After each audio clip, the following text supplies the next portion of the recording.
Hello there. Welcome to another Saturday and another opportunity for us to gather together around our virtual coffee table. One of the great joys of life for me is when I get to meet new people and I get to listen to and learn their stories. And when you tune into Coffee Breaks with Steve, I hope it's a joy for you that you get to meet some of those same people and also hear their stories. And that's what we're going to be doing today with another guest who has a fantastic story and someone who I'm glad to have met and to be able to introduce to you. So put on the brakes, grab a cup of coffee, and join the conversation because it's time for Coffee Breaks with Steve.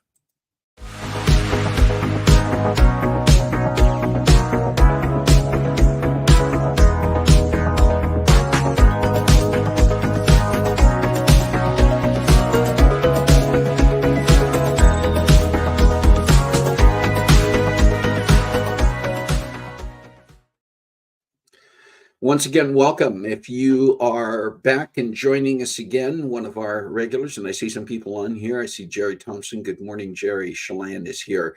If you are someone who joins us around this virtual coffee table on a regular basis, welcome back. If you're here for the first time, welcome to Coffee Breaks with Steve. We're glad to have you here. Please do say hello in the chat. Make sure you are joining in the conversation because that's what we do here.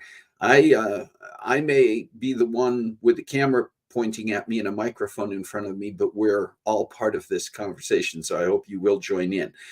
And I just want to say welcome to Saturday. If you're tuning in live, this is Saturday, March 23rd, 2024. And if you're tuning in later, you're still welcome to join in the chat. You can make your comments, whether you're on Facebook or YouTube. We're on both platforms, but you can still engage in the chat and add your comments and be part of this conversation. I hope you will do that.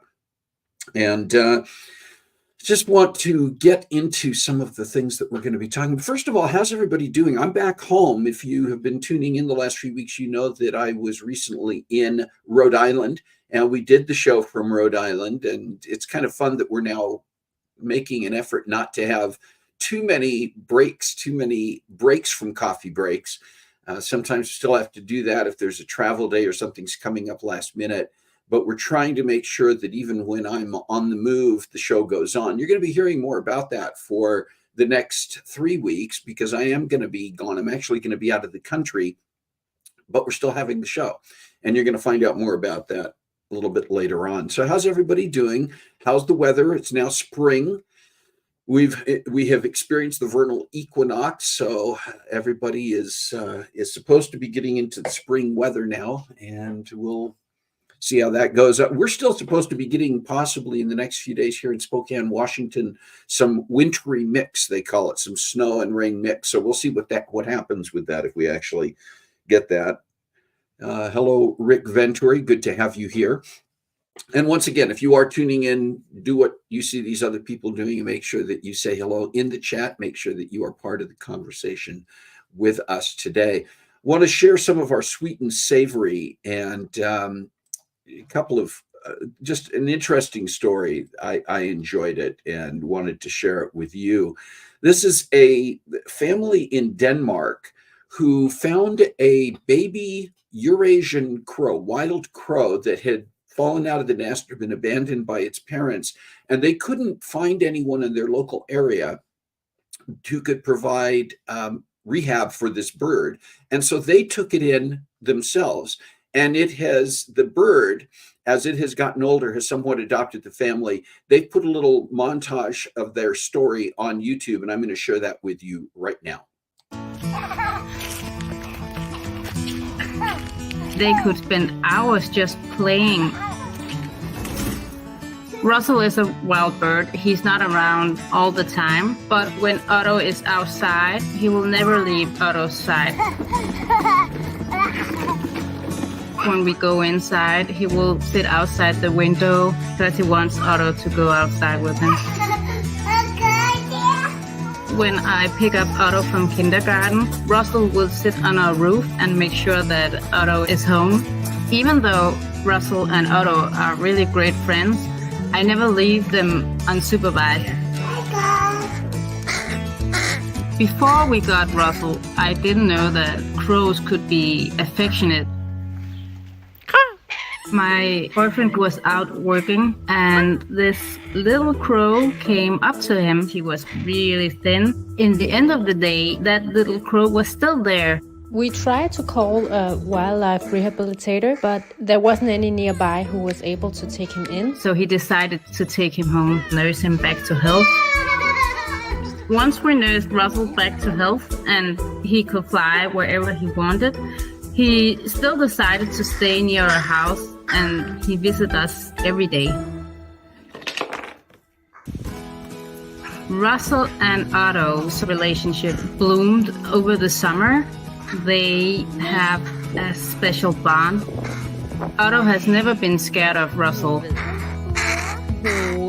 Russell would only allow Otto to pet him. Whenever I tried, he would leave. If we open up our window, he will go and sit on the couch watching TV with Otto. I just think he likes to hang around Otto. Russell is a big part of our family now. He's here every day. When I take the kids to daycare, he will join me sitting on top of the car. He's very interested in the baby. The main reason why Russell is so interested in Hedwig is because he has a thing for pacifiers. He will stay completely still, and then he will strike and steal the pacifier away from Hedwig. Russell has a love-hate relationship with the dogs and the cats. He likes to tease them a lot.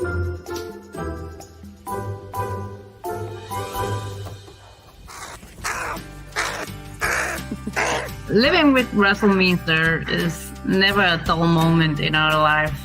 He allows us to interact with nature in a way that most people are not able to. We're his flock.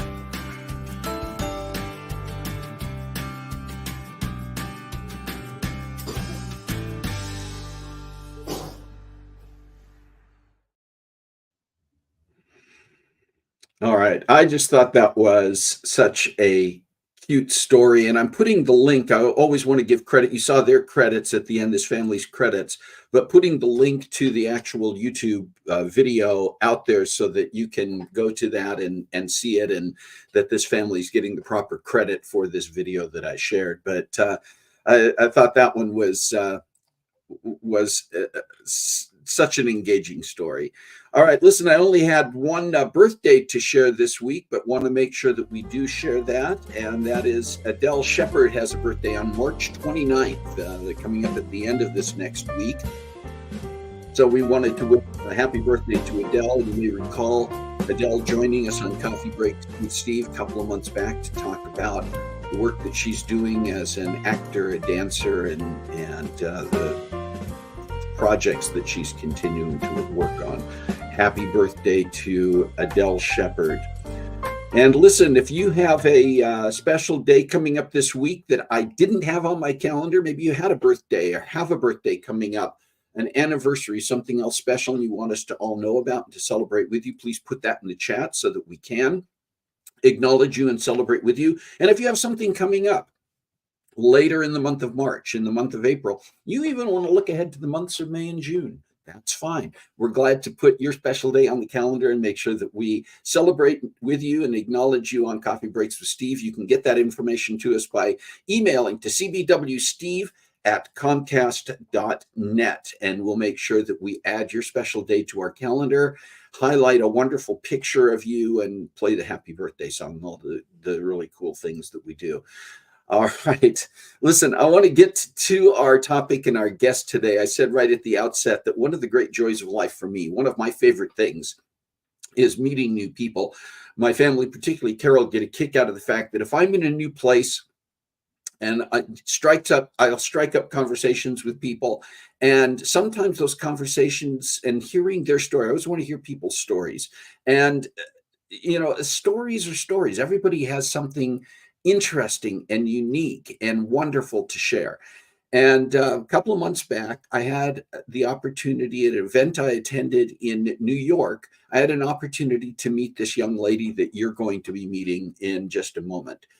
And I want to tell you a little bit about her, and then I'm going to give you a chance just to hear from her. Olivia Sargent is an actor, singer, dancer, and voiceover artist based in New York City. Her training comes from the Atlantic Acting School and Oklahoma City University.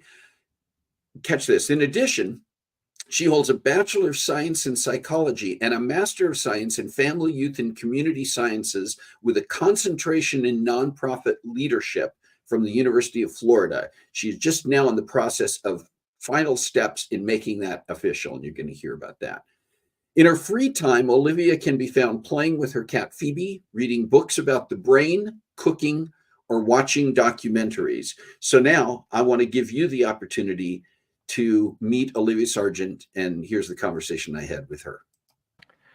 Olivia Sargent, welcome to Coffee Breaks with Steve, and thanks for taking the time to join us around our virtual coffee table today. Thank you, Steve. I'm really excited to chat and have a conversation today. Good.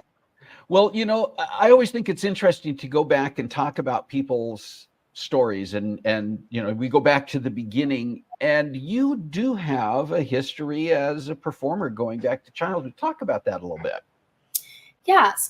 So originally I was a dancer. I started dancing when I was 2 years old, for about 17 or 18 years. And so that was my original passion.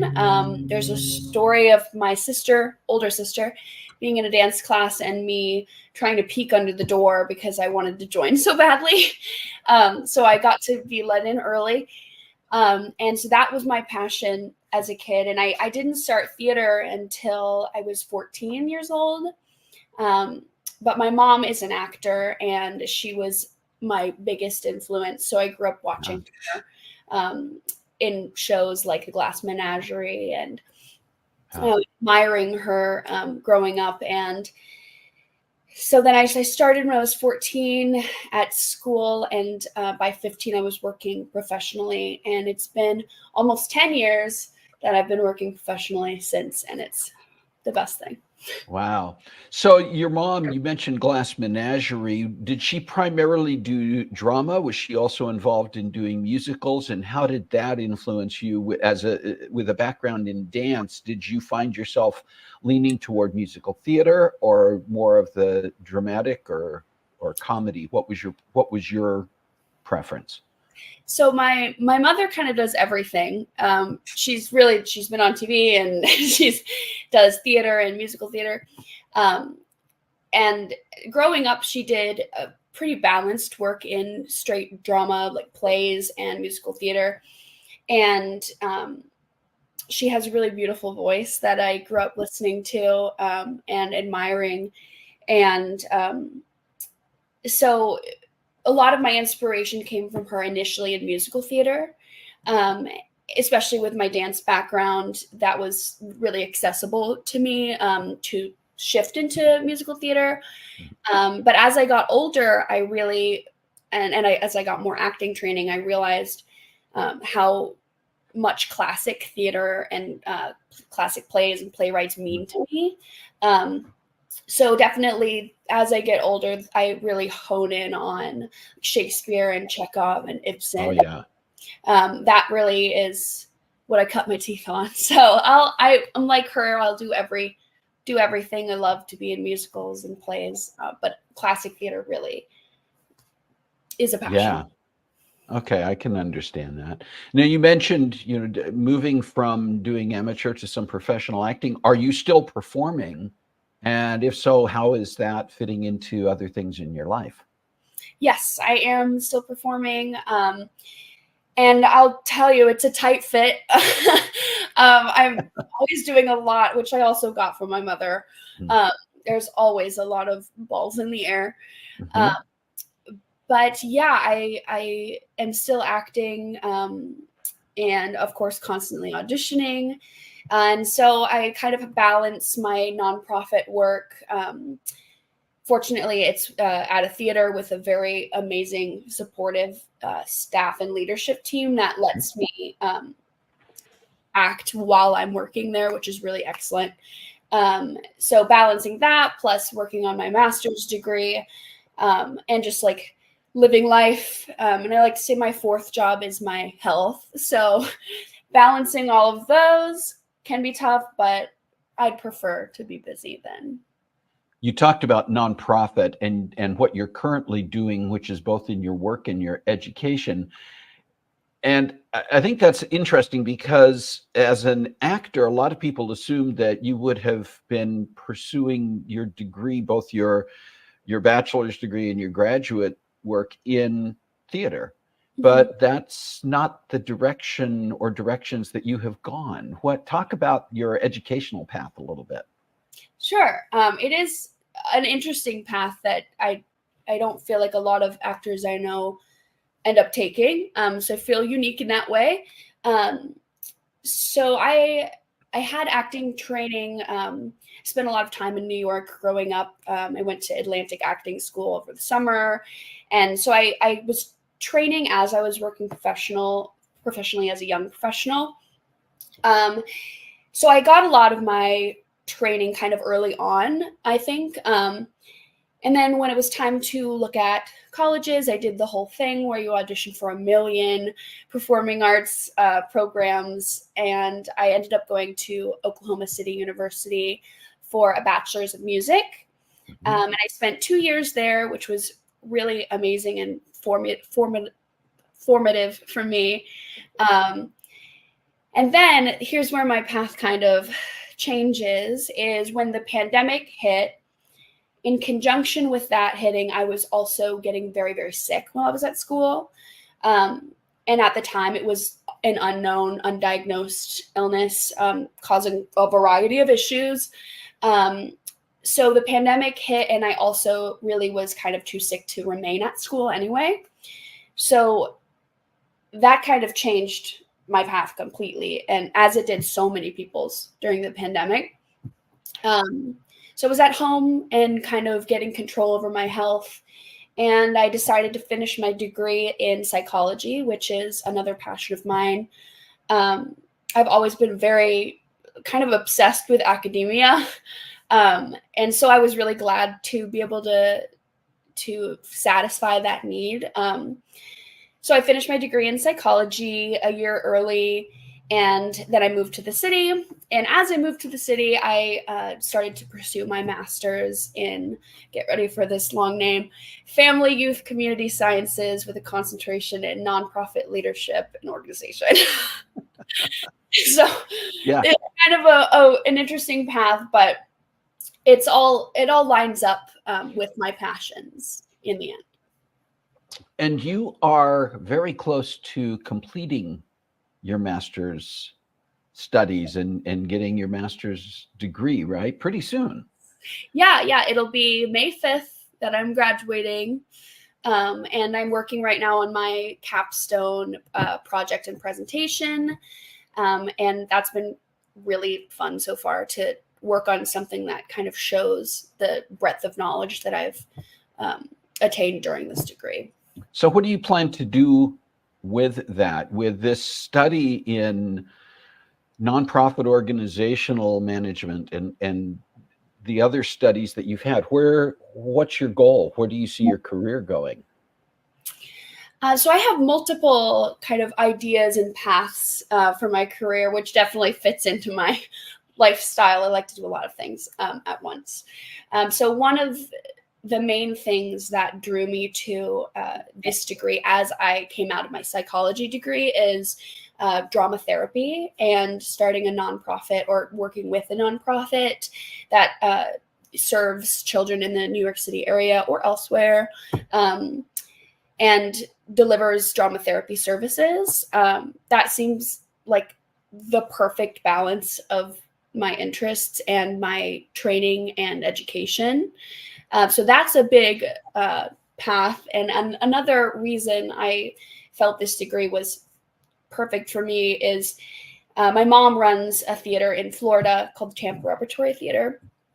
And I have been involved with it since its inception, and gaining these skills, I just realized when I was looking at this degree how many skills can transfer over to running a theater.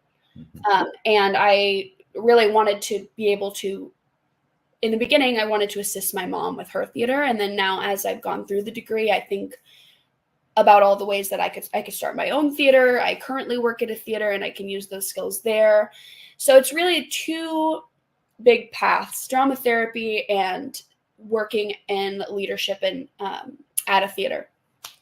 I think a lot of people might hear the term drama therapy and they have no clue what you're talking about. You know, whether drama therapy, what's involved with that, what is the focus, and why is it important? Why is it necessary? So really, it's similarly to art or music therapy. It's using the tenets and organization of drama for a therapeutic benefit. So some of the things, for example, that could be beneficial for children and adolescents in drama therapy is building their confidence, working with imaginary play, expanding their social skills and collaboration. And so what really means a lot to me is focusing in on a specific group of children and adolescents. And in my case, I would love to be able to provide drama therapy for chronically ill and disabled children. Because throughout all of this career broadening that I've been having the last few years, I have thought a lot about how if it's this tough to become chronically ill as an adult, how tough must that be for a child or a teenager? What really would be the most satisfying for me would be to provide that service for those children and teens, adolescents that are experiencing this very confusing, tumultuous, and repetitive grief cycle that comes with chronic illness and disability. Do you see yourself, as time goes by, continuing as well to be on a stage, or is all of this going to become something that you're doing more in the background? Absolutely. I see myself on stage forever. It's still my deepest, first, truest passion. And it really makes me so happy. So that is my plan. And, it's unforeseeable how these things will fit in together. But I figure I do so many different kinds of things now that I feel like I can make it work and continue to have my hands in a bunch of pies as I move through my career. Yeah. You mentioned that your mom runs a theater in Tampa, which is Florida, and but you're not in Florida currently. You're in New York.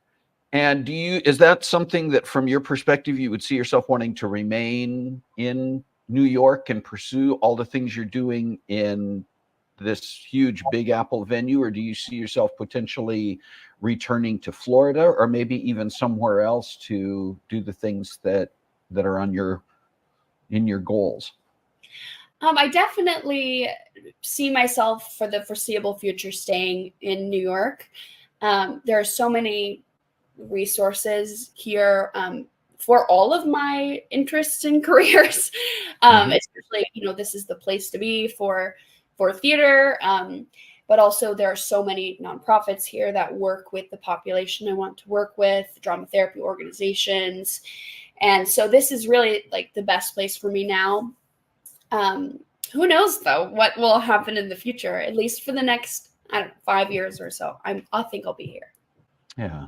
What is your advice to young people who are thinking about, pursuing a performance career? It's one of those that is part of so many people's dreams, and yet we all recognize that it's not an easy career path to break into. And there can be various obstacles along the way. If you were talking to a group of young people, students, children, teens, even young adults who are looking at pursuing something in the area of performance, what kind of advice do you give them?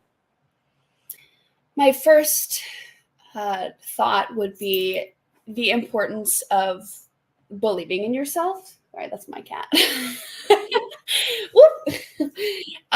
Cameo appearance. Yeah, I knew she would pop in here at some point. Perfect.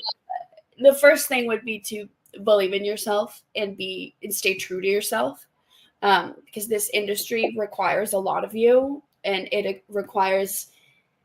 asks you to change sometimes. But thus far in my life, it's proved to be very valuable to me to stay authentic, true to my authentic self, and not change yourself for whatever the industry wants. Be yourself, and that's enough, because there's only one of you. And also for young people wanting to start a career in the arts, covering your bases training wise, take in as much as you can, acting, singing, dancing, all of it. Try to get everything and soak it in. Because the more first of all, it's really fun to be able to learn all of that and perform, and in an educational setting. But also it's so beneficial when you are working professionally to have the training in all areas. I think those are my two or three top advice for young professionals. Very good. I like them. All right. I have what I call flashcard questions, and these are just kind of things to toss out and get your top of mind impressions on. And these are going to have to do with acting, with stage. And the first one is simply, of the shows that you have been in, what was your favorite show and your favorite role? That's easy. Joe in Little Women is my absolute favorite. I did that my first year of high school, and it was extremely formative for me. I used to carry around a huge copy of Little Women in 3rd grade. And it just felt like a puzzle piece being put into place. And that was one of my earlier roles too. That just really felt so right to me. And I'd love to do it again. Of the shows that you have had an opportunity to see on stage, favorite show and why? The Color Purple, also easy. It's one of my favorite books. Also, it's so well written. I was able to see Cynthia Erivo and multiple times on Broadway, and it just immediately reduces me to tears. It's I think it really comes from the book, my relationship with the book, and then seeing it on stage it's such a beautiful adaptation of the book. And I have chills talking about it. So I've got to watch the movie that just came out also. Right. Yes. Is there on your bucket list, is there a role that you have not played that you would want to play? Definitely. I'll give you a play and a musical. A play, Juliet and Romeo and Juliet. I would love that. And then a musical, there's so many. I would really like to play Adelaide in Guys and Dolls. Oh my gosh. Yeah. How fun. That's kind of my niche, is like golden age, old school musicals and comedy role. Sounds perfect. Last flashcard question. Is there an actor, actress that if you could be in a production with a person, who would that be? My first thought was Jodie Comer, and it's kind of an interesting answer, I think. Yeah. My reasoning for that is I really admire her skill, tact, talent, and breadth of work. She was in Killing Eve, which is one of my favorite TV shows. And I just think she's amazing. I think she would be amazing to work with, to learn from. And also she does a lot of roles that I would like to do or I fit into. So she's my first thought as kind of a role model. Nice. I like that. Well, Olivia Sargent, thank you so much for taking the time to be with us and sharing so many interesting points, your story, your history, and the things that you're going to be doing. We want to wish you the very best of luck and good fortune as you get ready to present your capstone project and finish up your master's degree. We look forward to seeing what you will be doing to make a difference in our world as you begin to really focus on the things you want to do, both as a professional in the nonprofit world and continuing as a performer. So wishing you all the best. Thanks so much, Steve. It's my pleasure to have this conversation today. All right. A conversation with Olivia Sargent. And I hope you can appreciate why I enjoy so much getting to meet people. I'll just give you a quick background. I said that I met Olivia in New York. I was actually at a performance, our friend Chrissy Whitehead in her one-woman show that we've talked about and she has shared about on here, had the opportunity to be in New York very briefly for a presentation of her show a couple of months back. And afterwards, there was a reception that was being hosted at a nearby restaurant. And on the way over there, walking over there with friends, I was introduced to Olivia. And she was just walking along with us. She had come to the show. There are some additional connections through her mom and the theater company in Tampa. But when we got to the restaurant, it was very crowded. It was very noisy, and I was sitting at a booth with Olivia, and we just got to talking. And along the way, early on, her goals of working in nonprofit came up, and of course, that's a personal interest of mine. I'm always interested in talking to people who are performers, and so finding that mix, we ended up sitting there and just talking for probably an hour. And I told her then, I think, that I would love to see if there was an opportunity to have her come onto Coffee Breaks and share her story. And so I'm so glad that worked out. And once again, just want to say thank you to Olivia for taking the time and for sharing her story. And fascinating story, a young woman who is already doing so much and making such a difference. And to me, that's always inspiring, and it's a motivator for me to say, you know, I can continue to press forward and do things that make a difference. All right, I want to share a little bit about what's coming up in the next few weeks. I've been talking about this. I mentioned at the beginning of the show that I'm going to be gone for 3 weeks, 3 Saturdays for Coffee Breaks, because I have a fantastic opportunity to travel with some family members to Europe, to a couple of countries in Europe. We're going to be in Croatia and Italy. And for 3 Saturdays, Coffee Breaks has to go on without me. Now, in the past, we've often just taken a hiatus. We've taken 3 weeks off, trying to get away from doing that. And because we've had some wonderful guest co-hosts, there are some opportunities to do some things. So for the next 3 weeks, you're going to have guest hosts on here. Carissa and Shalane are going to be the guest hosts. And we just thought it would be fun to share a little bit of a promo of what they've got coming up. So take a look. Carissa Wheelock and Shalane Shepard just wanted to take a few minutes because you're going to be taking over Coffee Breaks with Steve for 3 weeks here. So yeah, what are you thinking? I mean, how does that resonate with you, this idea that you're going to be the hosts? Oh, it's going to be fun. Yeah. Oh. First, we have to kick you out of the country. Yeah, we're throwing you out, and then we're taking over. It's going to be a whole thing. So it's a whole thing. It's a whole thing. So you've got 3 weeks and 3 opportunities to share your own topics and guests if you have them. So the first week, what are you going to be talking about? Week number 1, which is next week, we are going to be discussing something that I'm very fond of.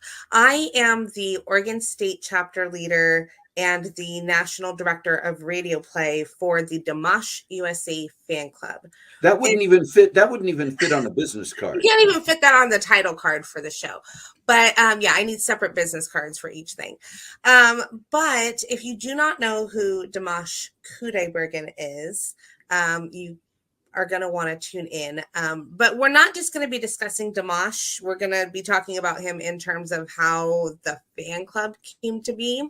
But Shalane, I think that you have some interesting topics that you want to discuss regarding my involvement in it, right? Yes, because I don't want to get into too much here, but Carissa started basically the fan club from scratch in her state. In Oregon. So that, like, how the heck you coordinate all of that, and that's all very interesting to me, as well as Dimash.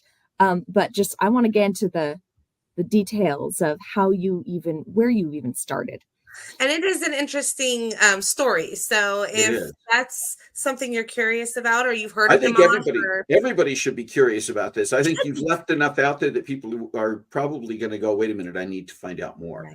So that's the first week. All right. Second week, Shalane, you have a guest that you're going to be introducing in a topic. I have, we're going to be talking with my personal trainer. I have a personal trainer for the first time ever.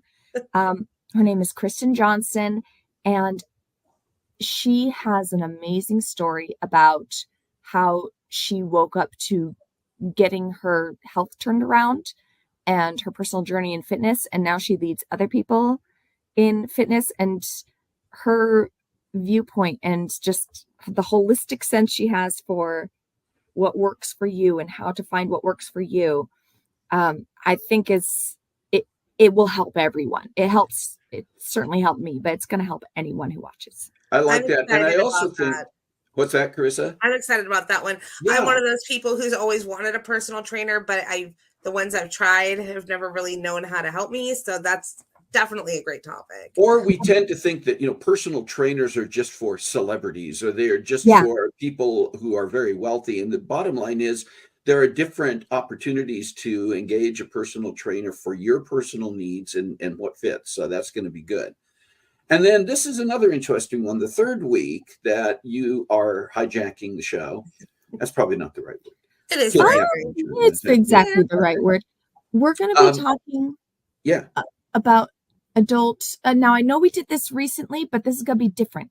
Talking a bit about adult diagnosis of neurodivergence. Specifically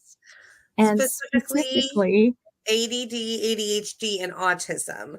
And we wanted to discuss this because we have personal experience with it in our family. And the more I talk about this, the more people come out of the woodwork and go, oh, maybe that's what's going on with me. And I just never knew it and never had the tools. And you're also going to be talking about it from the perspective of a book that our family encountered last year that was really an eye-opener for all of us. A book by an expert in the field who herself has ADHD called Your Brain is Not Broken. And you're going to be sharing a little bit about how that book was an eye-opener. Yep. So it should be another very interesting topic. I think they're all going to be great. And I think people who have, whether they've experienced the two of you individually or together being guests or guest co-hosts on the show, I think when it's just the two of you and I'm out of the way, they're going to find that they may not want me to come back. I'm not sure. But this I don't know about that. Awesome. You're pretty popular. All right. Well, thank you for that. That's good buttering up. So that good of you to say. Next week. So I have one thing. You're both aware that I very often, when guests come on the show, at the end of the conversation with them, I have some flashcard questions. That's true. Oh. And so I have one flashcard question for the two of you. Okay. If the two of you were the dynamic duo, Batman and Robin, which of you is Batman and which one's Robin? My initial thought is that Carissa's Batman. I'm Batman. I'm sorry. And I'm Robin. But here's the thing. I'm curious why Shalane says I'm Batman, because I know why my first thought when I ask myself that is just age. You always come first because you're older than me. Sorry, you're old. But then also, I think you're more decisive than me. I feel like I'm a sidekick in many ways because I'm just like, sure, whatever you want to do, I'll go with the flow. This is your nice way of saying what I was going to say, which is I'm really good at being bossy and telling you what to do. That was nice. That was what I said you thought was nice. That's the nice way of saying it. You can see what you can see what you're going to be encountering the next 3 weeks. All right, Carissa and Shalane, March 30th, April 6th, April 13th.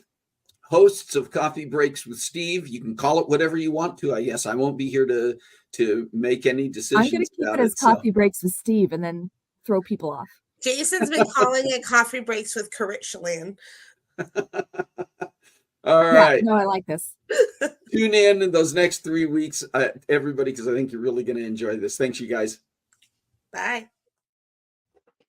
Yeah, it's going to be a lot of fun. I can tell you that my hope is that this sets a trend and we continue to see both Carissa and Shalane joining us together. They've got a lot of ideas for additional topics and guests that just couldn't fit into 3 weeks. And so my goal, my plan is just to kind of put a teaser out there is to utilize them as Coffee Breaks with Steve correspondents, where they will be doing their own guest interviews and we will be bringing those over periods of time off and on to the show. And they'll be continuing to join as guest co-hosts as those opportunities take place. So it's going to be a lot of fun. I'm going to miss you all for those 3 weeks. I'm going to be having a lot of fun myself, but I'll probably, as time permits, tune in and if not live, watch the recordings of what they're doing because I know it's going to be great. Also want to let you know when I get back, we already have a show planned for April 20th. And that kind of the way that formatted, it's kind of weird. You can't see the full names, but on April 20th, Paul and Stephanie Ladera are going to be here to talk about a place that they have just started putting together. It actually is happening now. It's called Blue Ruby Farm. It's in California, and it is Find out whether it's a bed and breakfast, a resort, a retreat center, an experience, because it's a working farm where people can come and actually stay. They can enjoy gourmet meals that are include ingredients that are grown there on the farm. They can stay and be out and experience what's happening in nature, and also participate in things that are taking place on the farm. So you'll want to be here. And when we come back, April 20th, when I come back, assuming Shalane and Carissa let me come back, and we'll find out more about that. We do want to find out what the topics are that you'd like to discuss. You're part of our team. You're part of the family. You are around this virtual coffee table. So what do you want to see us discuss? What are the topics? Who are the guests?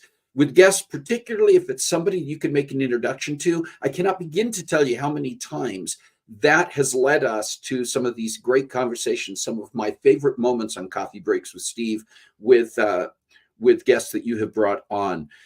And I just also want to remind you, we're seeing some growth there. We're seeing this happen. So I'm going to just ask you again to do me a big favor, do yourself a big favor, do our guests a big favor. Go to our YouTube channel, the Coffee Breaks with Steve YouTube channel, easy enough to find. You can put it in as a search for CBWS or a search for Coffee Breaks with Steve. Go there. And if you haven't already done so, subscribe to the channel, hit that subscribe button. Go and look at the videos. Some of you watch this happen live, or you go back and watch it later on YouTube. You can go in there and you can actually then like and comment on individual videos, even ones that have happened in the past. The other thing I'm going to ask you to do very sincerely is share the YouTube page with other people you know. Is every topic and every guest going to appeal to everyone? No, probably not. I get that.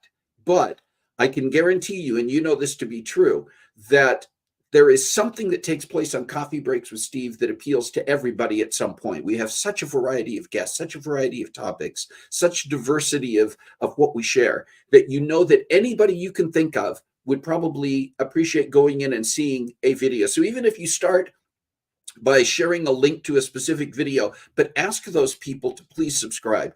Why? It's because that gets us out in front of more people. The more subscribers we have, the more people who are watching the videos, the more that our page, our YouTube channel, jumps up to the top of searches and comes up when people just go on YouTube. And I'm not looking for fame here. I'm not looking for fortune. It's not going to come through this anyway.